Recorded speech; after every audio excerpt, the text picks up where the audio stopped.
Sir मैंने इस particular coaching के अंदर एडमिशन ले लिया था, स्टार्टिंग में सब कुछ सही था, लेकिन अब चीज़ें मुझे समझ में नहीं आ रही। इससे बढ़िया तो ये है कि मल्टीपल यूट्यूब चैनल से पढ़ करके अच्छे से समझ लेता हूँ मैं। तो क्या ये सही है कि मैं कंटिन्यू कोचिंग जाता रहूँ या उसको छोड़ दूँ? पेरेंट्स का भी प्रेशर होता है। तो क्या आपको ऑफलाइन कोचिंग में जाना चाहिए?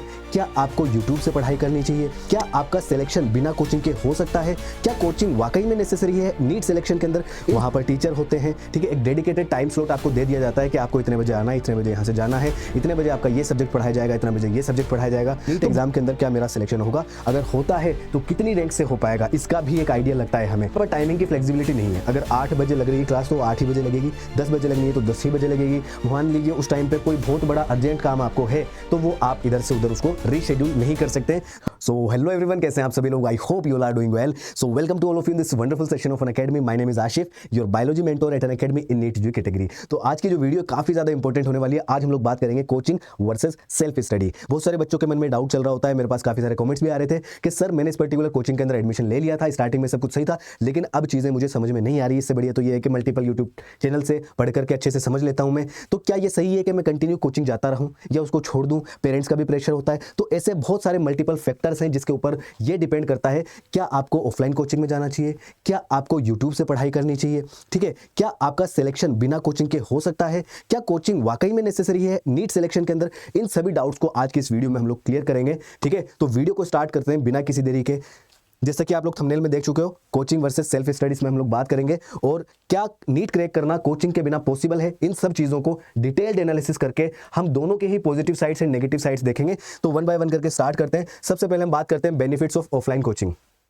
आप जब ऑफलाइन कोचिंग में एडमिशन लेते हो तो आप ऑफलाइन वहां पर जाकर के पढ़ते हो, वहां पर टीचर होते हैं, ठीक है, एक डेडिकेटेड टाइम स्लॉट आपको दे दिया जाता है कि आपको इतने बजे आना है, इतने बजे यहाँ से जाना है, इतने बजे आपका ये सब्जेक्ट पढ़ाया जाएगा, इतने बजे ये सब्जेक्ट पढ़ाया जाएगा। तो बहुत सारे बेनिफिट्स हैं इसके। क्या क्या बेनिफिट है? पहली चीज तो आप एक डिसिप्लिन को मेंटेन करते हो, टाइम फॉलो करते हो, ठीक है। उस डिसिप्लिन को मेंटेन करने के साथ में वहां पर टीचर अवेलेबल होते हैं, तो आपको अगर डाउट आता है तो डाउट आप क्लियर कट वहां पर पूछ सकते हो टीचर से, तो कोई हेजिटेशन नहीं देते। अलग से डेडिकेटेड डाउट क्लियरिंग सेशंस भी होते हैं, तो एक ये फायदा हो जाता है। इसके अलावा हम मोटिवेटेड रहते हैं। अगर सारे बच्चे हमारे साथ में हैं तो उससे हमें लगता है कि कंपटीशन है तो हमें भी पढ़ना चाहिए, बाकी सब पढ़ रहे हैं, तो ये एक और बेनिफिट है। तो काफी सारे बेनिफिट्स हैं, देखते हैं वन बाय वन करके। स्ट्रक्चर्ड गाइडेंस मिलती है, सबसे पहले आपको टाइम टेबल मिलता है, रेगुलर क्लास मिलती है। तो आप जब सेल्फ स्टडी करते हो तो इसका एक नेगेटिव पॉइंट आता है कि इन चीजों को फॉलो करना अपने आप से काफी ज्यादा मुश्किल हो जाता है।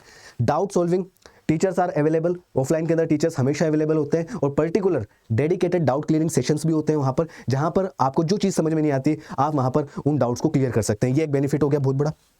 कॉम्पिटिटिव एनवायरनमेंट होता है जिसकी वजह से बाकी बच्चों के साथ में रह करके आपको सीखने का मौका मिलता है, आपको मोटिवेशन मिलती है। बाकी बच्चे जो पढ़ रहे हैं उससे आपको अपनी रैंक का भी पता लगता है कि भाई मैं कहाँ स्टैंड करता हूँ। इससे हमें ओवरऑल आइडिया लगता है कि नीट एग्जाम के अंदर क्या मेरा सिलेक्शन होगा, अगर होता है तो कितनी रैंक से हो पाएगा, इसका भी एक आइडिया लगता है हमें। ठीक है, ये सारे हमें प्लस पॉइंट मिलते हैं कोचिंग के अंदर। अब बात करते हैं, ऐसे बहुत सारे नेगेटिव पॉइंट्स हैं जो ऑफलाइन कोचिंग के होते हैं। सबसे पहली चीज, हाई कॉस्ट होती है, फीस काफ़ी ज़्यादा होती है। 1.5 से 2 लाख रुपए ऑफलाइन वाले जो है चार्ज करते हैं आपके, ठीक है। और अगर आप हायर सिटी में जाओगे तो और भी ज़्यादा चार्ज करते हैं। तो यहाँ पर आती है फाइनेंशियल कंडीशन। कुछ बच्चों की फाइनेंशियल कंडीशन अच्छी नहीं होती तो वो अफोर्ड नहीं कर पाते। तो एक बहुत बड़ा ड्रॉबैक तो हमारा ये हो गया कि हाई कॉस्ट होती है, इसके अंदर पैसे काफ़ी ज़्यादा चार्ज करते हैं। अगर मान लीजिए आपकी कोचिंग इंस्टीट्यूट जो है दूर है तो आपको ट्रेवल करने में, आने जाने में लगने वाला टाइम भी कंसीडर करना पड़ेगा, और टाइम इज़ वेरी इंपॉर्टेंट। ये आप अच्छी तरीके से ध्यान रख लो भाई, टाइम काफ़ी ज़्यादा इंपॉर्टेंट है। टाइम इज़ मनी, तो टाइम और पैसा दोनों ही यहाँ पर ज़्यादा लग रहे हैं, ठीक है। और आगे देखते हैं और क्या चीज़ है। सम टीचिंग पेस फॉर ऑल। मान लीजिए क्लासरूम है जिसके अंदर 100 बच्चे बैठे हुए हैं, टीचर पढ़ा रहा है। अब उन 100 बच्चों का माइंडसेट सबका एक जैसा तो नहीं हो सकता। कुछ बच्चों को जल्दी समझ में आ जाता है, कुछ बच्चों को देर से समझ में आता है। अब जिसको जल्दी समझ में आ गया उसके लिए तो ठीक है, कुछ बच्चों को होता है थोड़ा सा लेट समझ में आए, लेकिन वहां पर स्पीड सबके लिए एक ही रखी जाती है, एक ही टीचर उसी एक स्पीड में पढ़ाएगा। उसके बाद में आपके पास में ऑप्शन नहीं होगा उसको ध्यान से समझने का, या उसको आप पीछे करके नहीं देख सकते उसी लेक्चर को, ठीक है। तो यहाँ पर ये एक ड्रॉबैक हो गया, एक ही स्पीड मेंटेन की जाती है जो सभी बच्चों के लिए अच्छी बात नहीं है। फिक्स्ड टाइमिंग्स, अब यहाँ पर टाइमिंग की फ्लेक्सिबिलिटी नहीं है। अगर 8 बजे लग रही है क्लास तो 8 ही बजे लगेगी, 10 बजे लगनी है तो 10 ही बजे लगेगी। मान लीजिए उस टाइम पे कोई बहुत बड़ा अर्जेंट काम आपको है तो वो आप इधर से उधर उसको रीशेड्यूल नहीं कर सकते, तो ये भी एक ड्रॉबैक है। फिक्स्ड टाइमिंग होती है, इस टाइम पे प्रेशर भी काफ़ी ज़्यादा हो जाता है। देखो वैसे तो एक हेल्दी कॉम्पिटिशन होना अच्छी बात है, लेकिन कुछ कुछ कोचिंग्स के अंदर ऐसा हो रहा है जिससे बच्चे वाकई में काफ़ी ज़्यादा प्रेशराइज हो जाते हैं। प्रेशराइज होने का दूसरा भी रीज़न हो सकता है माँ बाप की एक्सपेक्टेशन प्रिपरेशन बहुत ज़्यादा हो। तो ऐसे में माँ बाप को ये समझना चाहिए कि भाई कोई बात नहीं है ना, होता है तो ठीक है, नहीं होता है तो अपनी तरफ से 100% कर रहा है ना बच्चा, वो काफ़ी है। क्योंकि ऐसे बहुत सारे केसेस हमें देखने को मिलते हैं जो कि अच्छी बात नहीं है ना। बहुत बड़ी कोचिंग इंडस्ट्रीज़ के अंदर ऐसा हो रहा है, ठीक है। प्रेशर की वजह से बच्चा गलत कदम उठा लेता है, तो ये प्रेशर एक ऑफलाइन कोचिंग के अंदर देखने को ज़्यादा मिलता है। ये सारे नेगेटिव पॉइंट्स हो गए ऑफलाइन का, जिसमें सबसे बड़े 2 रीज़न है। एक तो यहाँ पर पैसा भी ज़्यादा लग रहा है और दूसरा टाइम भी काफ़ी ज़्यादा लग रहा है। एंड टाइम इज़ मनी, दोनों ही चीज़ें यहाँ पर ज़्यादा लग रही है। अब हम बात करते हैं सेल्फ स्टडी की। अब सेल्फ स्टडी की जब हम बात करते हैं तो ऐसा तो है नहीं कि सिर्फ और सिर्फ आप बुक्स को फॉलो करोगे। सेल्फ स्टडी का मतलब हो गया ऑनलाइन स्टडी या यूट्यूब से होने वाली स्टडी। देखो इसका क्या फ़ायदा है, सबसे पहली चीज़ इसमें आपका टाइम बचता है। आपको आने जाने में लगने वाला जो टाइम है वो यहाँ पर बच जाएगा। सबसे मेन चीज़ टाइम बच गया तो आप मल्टीपल रिविजन्स कर पाएंगे। अगर टाइम आपका बच जाता है तो। इसमें यूट्यूब पे बहुत सारे चैनल्स तो ऐसे हैं जो फ्री ऑफ कॉस्ट आपको प्रोवाइड करा रहे हैं कंटेंट, और कहीं कहीं पर काफ़ी कम कॉस्ट पे आपको कोर्स मिल जाता है, ठीक है। ये हो गई बात। इसके अलावा फ्लेक्सिबिलिटी होती है टाइम की।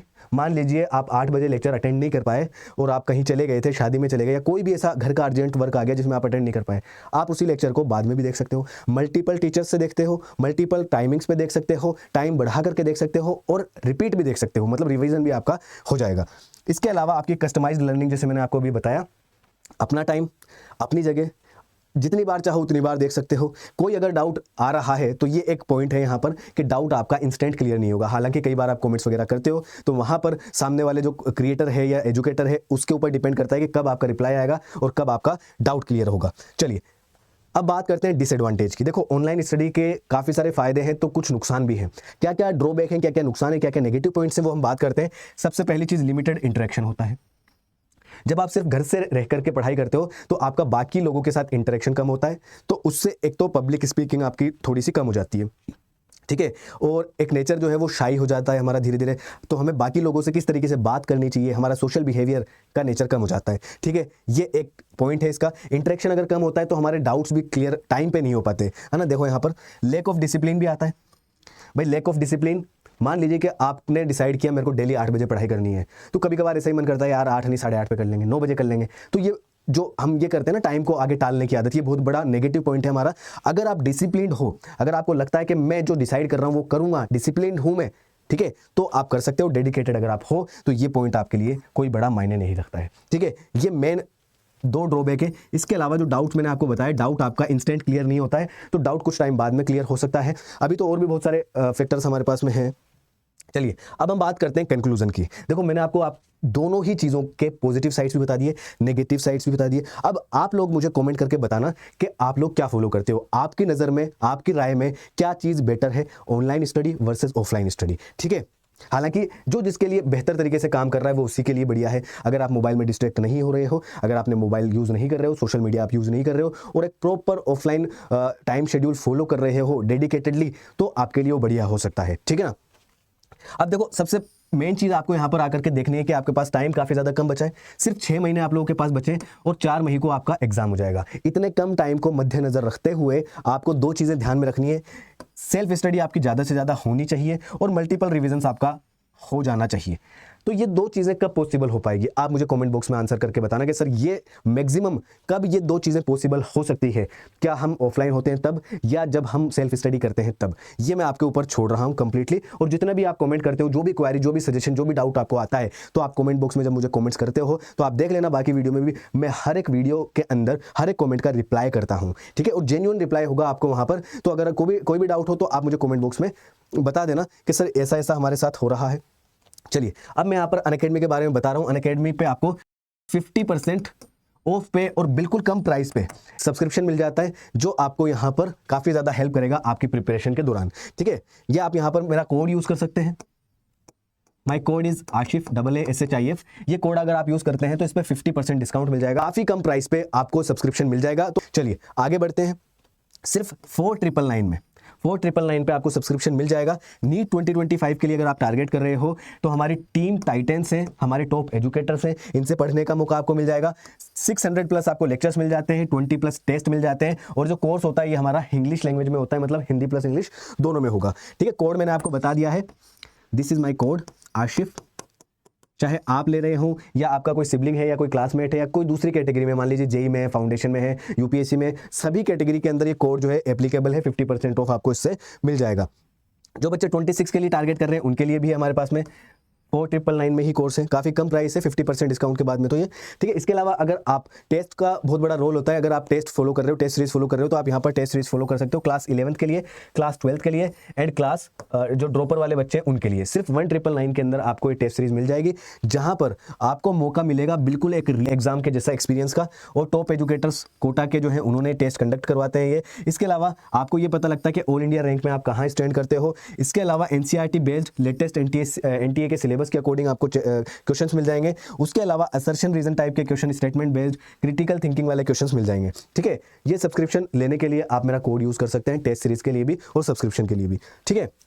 तो आई होप आपको ये वीडियो पसंद आई होगी। वीडियो पसंद आई तो इसे लाइक करें, ज़्यादा से ज़्यादा शेयर करना, और जो भी डाउट हो आप मुझे कमेंट बॉक्स में जरूर बताना, ठीक है। मिलते हैं अगली वीडियो में, तब तक के लिए bye bye, take care, thank you, see you all, have a good day, let's crack it.